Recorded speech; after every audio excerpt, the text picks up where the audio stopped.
Chapter 5. Mother, I am so happy, whispered the girl, burying her face in the lap of the faded, tired-looking woman who, with back turned to the shrill, intrusive light, was sitting in the one armchair that their dingy sitting-room contained. I am so happy, she repeated. And you must be happy too. Mrs. Vane winced and put her thin, bismuth-whitened hands on her daughter's head. Happy? She echoed. I am only happy, Sibyl, when I see you act. You must not think of anything but your acting. Mr. Isaacs has been very good to us, and we owe him money. The girl looked up and pouted. Money, Mother, she cried. What does money matter? Love is more than money. Mr. Isaacs has advanced us £50 to pay off our debts, and to get a proper outfit for James.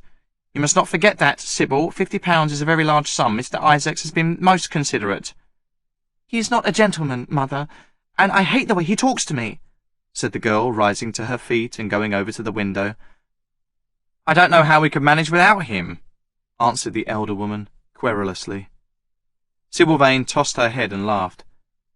We don't want him any more, Mother. Prince Charming rules life for us now. Then she paused. A rose shook in her blood and shadowed her cheeks. Quick breath parted the petals of her lips. They trembled. Some southern wind of passion swept over her and stirred the dainty folds of her dress. I love him, she said simply. Foolish child! Foolish child! Was the parrot phrase flung in answer. The waving of crooked, false-jewelled fingers gave grotesqueness to the words. The girl laughed again. The joy of a caged bird was in her voice. Her eyes caught the melody and echoed it in radiance, then closed for a moment, as though to hide their secret. When they opened, the mist of a dream had passed across them. Thin-lipped wisdom spoke at her from the worn chair, hinted at prudence, quoted from that book of cowardice whose author apes the name of common sense. She did not listen. She was free in her prison of passion. Her prince, Prince Charming, was with her. She had called on memory to remake him. She had sent her soul to search for him, and it had brought him back. His kiss burned again upon her mouth. Her eyelids were warm with his breath. Then wisdom altered its method and spoke of espial and discovery. This young man might be rich. If so, marriage should be thought of. Against the shell of her ear broke the waves of worldly cunning. The arrows of craft shot by her. She saw the thin lips moving and smiled. Suddenly she felt the need to speak. The wordy silence troubled her. Mother, she cried. Why does he love me so much? I know why I love him. I love him because he is like what love himself should be, but what does he see in me? I am not worthy of him, and yet, why I cannot tell, though I feel so much beneath him, I don't feel humble. I feel proud, terribly proud. Mother, did you love my father as I love Prince Charming? The elder woman grew pale underneath the coarse powder that daubed her cheeks, and her dry lips twitched with a spasm of pain. Sibyl rushed to her, flung her arms around her neck and kissed her. Forgive me, Mother, I know it pains you to talk about our father, but it only pains you because you loved him so much. Don't look so sad. I am as happy today as you were 20 years ago. Ah, let me be happy forever. My child, you are far too young to think of falling in love. Besides, what do you know of this young man? You don't even know his name. The whole thing is most inconvenient, and really, when James is going away to Australia and I have so much to think of, I must say that you should have shown more consideration. However, as I said before, if he is rich— Oh, Mother, let me be happy. Mrs. Vane glanced at her, and with one of those false theatrical gestures that so often become a mode of second nature to a stage player, clasped her in her arms. At this moment the door opened, and a young lad with rough brown hair came into the room. He was thick-set of figure, and his hands and feet were large and somewhat clumsy in movement. He was not so finely bred as his sister. One would hardly have guessed the close relationship that existed between them. Mrs. Vane fixed her eyes on him and intensified her smile. She mentally elevated her son to the dignity of an audience. She felt sure that the tableau was interesting. You might keep some of your kisses for me, Sibyl, I think, said the lad with a good-natured grumble. Ah, but you don't like being kissed, Jim, she cried. You are a dreadful old bear. And she ran across the room and hugged him. James Vane looked into his sister's face with tenderness, I want you to come out with me for a walk, Sibyl. I don't suppose I shall ever see this horrid London again. I'm sure I don't want to. My son, don't say such dreadful things, murmured Mrs. Vane, taking up a tawdry theatrical dress with a sigh and beginning to patch it. She felt a little disappointed that he had not joined the group.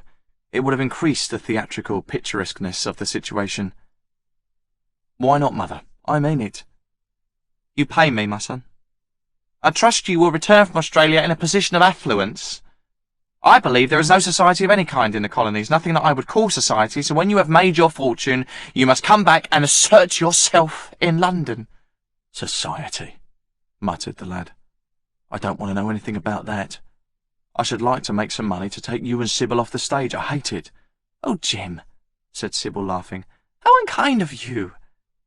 But are you really going for a walk with me? That will be nice. I was afraid you were going to say goodbye to some of your friends, to Tom Hardy, who gave you that hideous pipe, or Ned Langton, who makes fun of you for smoking it. It is very sweet of you to let me have your last afternoon. Where shall we go? Let us go to the park. I'm too shabby, he answered, frowning. Only swell people go to the park. Nonsense, Jim, she whispered, stroking the sleeve of his coat. He hesitated for a moment. Very well, he said at last. But don't be too long dressing. She danced out of the door. One could hear her singing as she ran upstairs. Her little feet pattered overhead.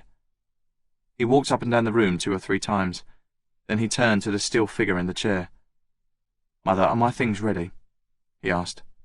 Quite ready, James, she answered, keeping her eyes on her work.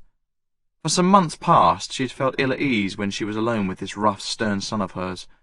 Her shallow, secret nature was troubled when their eyes met. She used to wonder if he suspected anything. The silence, for he made no other observation, became intolerable to her. She began to complain. Women defend themselves by attacking, just as they attack by sudden and strange surrenders. I hope you will be contented, James, with your seafaring life, she said. You must remember that it is your own choice. You might have entered a solicitor's office. Solicitors are a very respectable class, and in the country often dine with the best families. I hate offices, and I hate clerks, he replied. But you are quite right. I have chosen my own life. All I say is, watch over Sibyl. Don't let her come to any harm. Mother, you must watch over her. James, you really talk very strangely. Of course I watch over Sibyl. I hear a gentleman comes every night to the theatre and goes behind to talk to her. Is that right? What about that? You are speaking about things you don't understand, James. In the profession, we are accustomed to receive a great deal of most gratifying attention. I myself used to receive many bouquets at one time. That was when acting was really understood. As for Sibyl, I do not know at present whether her attachment is serious or not, but there is no doubt that the young man in question is a perfect gentleman. He is always most polite to me. Besides, he has the appearance of being rich, and the flowers he sends are lovely. You don't know his name, though, said the lad harshly. No, answered his mother, with a placid expression in her face. He has not yet revealed his real name. I think it is quite romantic of him. He is probably a member of the aristocracy. James Vane bit his lip. Watch over Sibyl, mother, he cried. Watch over her. My son, you distress me very much. Sibyl is always under my special care, of course. If this gentleman is wealthy, there is no reason why she should not contract an alliance with him. I trust he is one of the aristocracy. He has all the appearance of it, I must say. It might be a most brilliant marriage for Sibyl. They would make a charming couple. His good looks are really quite remarkable. Everybody notices them. The lad muttered something to himself and drummed on the window-pane with his coarse fingers. He had just turned round to say something when the door opened and Sibyl ran in. "How serious you both are!" she cried. "What is the matter?" "Nothing," he answered. "I suppose one must be serious sometimes. Goodbye, mother. I will have my dinner at 5 o'clock. Everything is packed except my shirts, so you need not trouble." "Goodbye, my son," she answered with a bow of strained stateliness. She was extremely annoyed at the tone he had adopted with her, and there was something in his look that had made her feel afraid. "Kiss me, mother," said the girl. Her flower-like lips touched the withered cheek and warmed its frost. "My child, my child!" cried Mrs. Vane, looking up to the ceiling in search of an imaginary gallery. "Come, Sibyl," said her brother, impatiently. He hated his mother's affectations. They went out into the flickering, wind-blown sunlight and strolled down the dreary Euston Road. The passers-by glanced in wonder at the sullen, heavy youth who, in coarse, ill-fitting clothes, was in the company of such a graceful, refined-looking girl. He was like a common gardener walking with a rose. Jim frowned from time to time when he caught the inquisitive glance of some stranger. He had that dislike of being stared at which comes on geniuses late in life, and never leaves the commonplace. Sibyl, however, was quite unconscious of the effect she was producing. Her love was trembling in laughter on her lips. She was thinking of Prince Charming, and that she might think of him all the more, she did not talk of him, but prattled on about the ship in which Jim was going to sail, about the gold he was certain to find, about the wonderful heiress whose life he was to save from the wicked, red-shirted bushrangers. But he was not to remain a sailor, or a supercargo, or whatever he was going to be. Oh, no! A sailor's existence was dreadful. Fancy being cooped up in a horrid ship with the hoarse, hump-backed waves trying to get in and a black wind blowing the mast down and tearing the sails into long screaming ribbons. He was to leave the vessel at Melbourne, bid a polite goodbye to the captain, and go off at once into the gold fields. Before a week was over, he was to come across a large nugget of pure gold, the largest nugget that had ever been discovered, and bring it down to the coast in a wagon guarded by 6 mounted policemen. The bushrangers were to attack them 3 times and be defeated with immense slaughter. Or no, he was not to go to the goldfields at all. They were horrid places where men got intoxicated and shot each other in bar-rooms and used bad language. He was to be a nice sheep farmer. And one evening, as he was riding home, he was to see the beautiful heiress being carried off by a robber on a black horse, and give chase and rescue her. Of course she would fall in love with him, and he with her, and they would get married, and come home, and live in an immense house in London. Yes, there were delightful things in store for him, but he must be very good, and not lose his temper, or spend his money foolishly. She was only a year older than he was, but she knew so much more of life. He must be sure also to write to her by every mail, and to say his prayers each night before he went to sleep. God was very good, and would watch over him. She would pray for him too, and in a few years he would come back quite rich and happy. The lad listened sulkily to her, and made no answer. He was heartsick at leaving home. Yet it was not this alone that made him gloomy and morose. Inexperienced though he was, he had still a strong sense of the danger of Sibyl's position. This young dandy who was making love to her could mean her no good. He was a gentleman, and he hated him for that, hated him through some curious race instinct for which he could not account, and which for that reason was all the more dominant within him. He was conscious also of the shallowness and vanity of his mother's nature, and in that saw infinite peril for Sibyl and Sibyl's happiness. Children begin by loving their parents. As they grow older, they judge them. Sometimes they forgive them. His mother. He had something on his mind to ask of her, something that he had brooded on for many months of silence. A chance phrase that he had heard at the theatre, a whispered sneer that had reached his ears one night as he waited that the stage door had set loose a train of horrible thoughts. He remembered it as if it had been a lash of a hunting crop across his face. His brows knit together into a wedge-like furrow, and with a twitch of pain he bit his underlip. "You are not listening to a word I am saying, Jim," cried Sibyl, "and I am making the most delightful plans for your future. Do say something." "What do you want me to say?" "Oh, that you will be a good boy and not forget us," she answered, smiling at him. He shrugged his shoulders. "You're more likely to forget me than I am to forget you, Sibyl." She flushed. "What do you mean, Jim?" she asked. "You have a new friend, I hear." "Who is he? Why have you not told me about him? He means you no good." "Stop, Jim!" she exclaimed. "You must not say anything against him. I love him." "Why, you don't even know his name," answered the lad. "Who is he?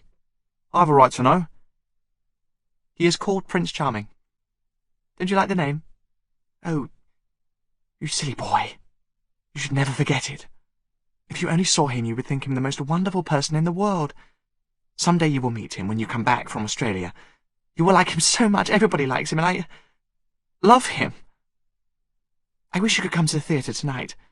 He's going to be there, and I am to play Juliet. Oh, how I shall play it! Fancy, Jim, to be in love and play Juliet. To have him sitting there to play for his delight. I am afraid I may frighten the company, frighten or enthrall them. To be in love is to surpass oneself. Poor dreadful Mr. Isaacs will be shouting genius to his loafers at the bar. He has preached me as a dogma. Tonight he will announce me as a revelation. I feel it. And it is all his only, Prince Charming, my wonderful lover, my god of graces. But I am poor beside him, poor. What does that matter? When poverty creeps in at the door, love flies in through the window. Our proverbs want rewriting. They were made in winter, and it is summer now. Springtime for me, I think, a very dance of blossoms in blue skies. He is a gentleman, said the lad sullenly. A prince! She cried musically. What more do you want? He wants to enslave you. I shudder at the thought of being free. I want you to beware of him. To see him is to worship him. To know him is to trust him. Sibyl, you are mad about him. She laughed and took his arm. You dear old Jim. You talk as if you were 100. Some day you will be in love yourself. Then you will know what it is. Don't look so sulky. Surely you should be glad to think that though you are going away, you leave me happier than I have ever been before. Life has been hard for us both, terribly hard and difficult, but it will be different now. You are going to a new world, and I have found one. Here are 2 chairs. Let us sit down and see the smart people go by. They took their seats amidst a crowd of watchers. The tulip beds across the road flamed like throbbing rings of fire. A white dust, tremulous cloud of orris root, it seemed, hung in the panting air. The brightly coloured parasols danced and dipped like monstrous butterflies. She made her brother talk of himself, his hopes, his prospects. He spoke slowly and with effort. They passed words to each other as players at a game pass counters.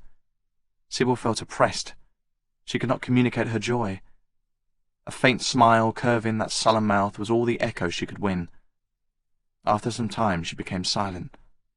Suddenly she caught a glimpse of golden hair and laughing lips, and in an open carriage with 2 ladies, Dorian Gray drove past. She started to her feet. "There he is!" she cried. "Oh!" said Jim Vane. "Prince Charming!" she answered, looking after the Victoria. He jumped up and seized her roughly by the arm. "Show him to me. Which is he? Point him out. I must see him!" he exclaimed. But at that moment the Duke of Berwick's 4 in hand came between, and when it had left the space clear, the carriage had swept out of the park. "He is gone," murmured Sibyl sadly. "I wish you had seen him." "I wish I had. For as sure as there is a God in heaven, if he ever does you any wrong, I shall kill him." She looked at him in horror. He repeated his words. They cut the air like a dagger. People round began to gape. A lady standing close to her tittered. "Come away, Jim, come away," she whispered.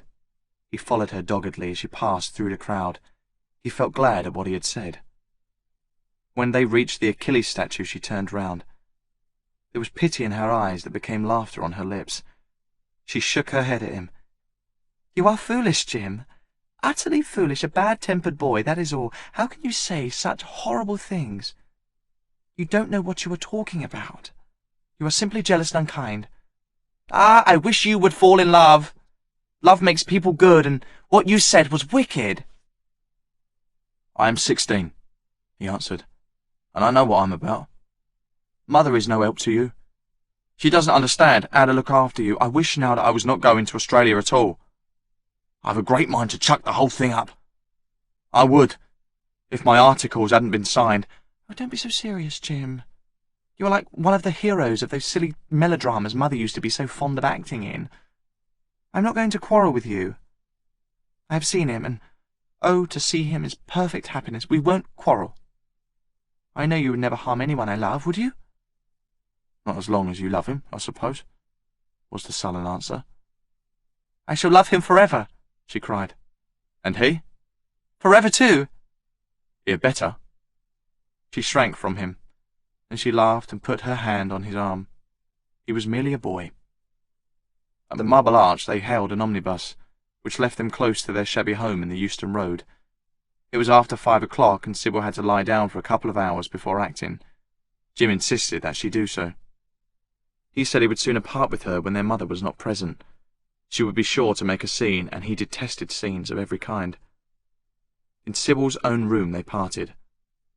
There was jealousy in the lad's heart, and a fierce, murderous hatred of the stranger who, as it seemed to him, had come between them.